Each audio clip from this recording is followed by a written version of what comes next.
India versus Afghanistan third T20 playing லெவலில் சஞ்சு சாம்சனுக்கு வாய்ப்பு. பிளானை மாற்றம் ரோஹித் சர்மா. இந்தியா ஆப்கானிஸ்தானிற்கு இடையேயான 3வது T20 போட்டி நாளை பெங்களூருவில் நடைபெறுகிறது. இந்த தொடரில் இந்திய அணி ஏற்கனவே 2-0 என்ற கணக்கில் கைப்பற்றிய நிலையில் சம்பிரதாய ஆட்டமாக நாளைய போட்டி நடைபெறுகிறது. இந்த நிலையில் கடைசி T20 போட்டியில் பிளேயிங் லெவலின் மாற்றத்தை மேற்கொள்ள ரோஹித் சர்மா முடிவெடுத்திருக்கிறார். இந்திய அணி T20 உலகக்கோப்பை தொடருக்கு முன்பு விளையாடப் போகும் கடைசி சர்வதேச T20 போட்டி இதுதான் என்பது குறிப்பிடத்தக்கது. இந்த நிலையில் இந்த தொடரில் சஞ்சு சாம்சன் தேர்வு செய்யப்பட்டாலும் பிளேயிங் 11 அவருக்கு வாய்ப்பு கிடைக்கவில்லை. சஞ்சு சாம்சனுக்கு பதில் ஜிதேஷ் சர்மாவுக்கு தான் தொடர்ந்து வாய்ப்பு கிடைத்தது. ஆனால் அவர்தான் அதனை சரியாக பயன்படுத்தவில்லை.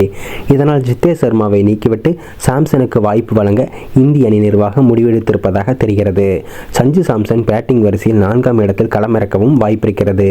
இதே போன்ற பந்துவீச்சு பொறுத்தவரை ஆவேஸ் கானுக்கு வாய்ப்புகள் வழங்கப்படும் என தெரிகிறது. இந்த 2 மாற்றங்களும் நாளைய போட்டியில் நிகழும். இதுபோன்று ஜெய்ஸ்வாலுக்கு ஓய்வளிக்கப்பட்டு கில்லுக்கு வாய்ப்பு வழங்கப்படலாம் என்றும் தெரிகிறது. ஆனால் ஜெய்ஸ்வால் நன்றாக விளையாடி வருவதால் அவருக்கு கடைசி போட்டியில் தொடர்ந்து வாய்ப்பு வழங்க ரோஹித் சர்மா ஆர்வம் காட்டி வருகிறார். இதே போன்ற இந்த தொடரில் பெரிய அளவில் பேட்டிங் வாய்ப்பு கிடைக்காத வீரர்களுக்கு வாய்ப்பு வழங்கும் விதமாக பேட்டிங் வரிசை மாற்றப்படும் என்றும் தெரிகிறது. நாளைய ஆட்டத்தில் சில எக்ஸ்பெரிமெண்ட்களை இந்தியா மேற்கொள்ளும். ஆனால் போட்டி முடிவு பாதிக்காத வகையில் இந்த மாற்றங்கள் இருக்கும் என தெரிகிறது. சஞ்சு சாம்சன் நாளைய போட்டிக்கு திரும்புவது ரசிகர்கள் மத்தியில் மகிழ்ச்சியை ஏற்படுத்தியுள்ளது.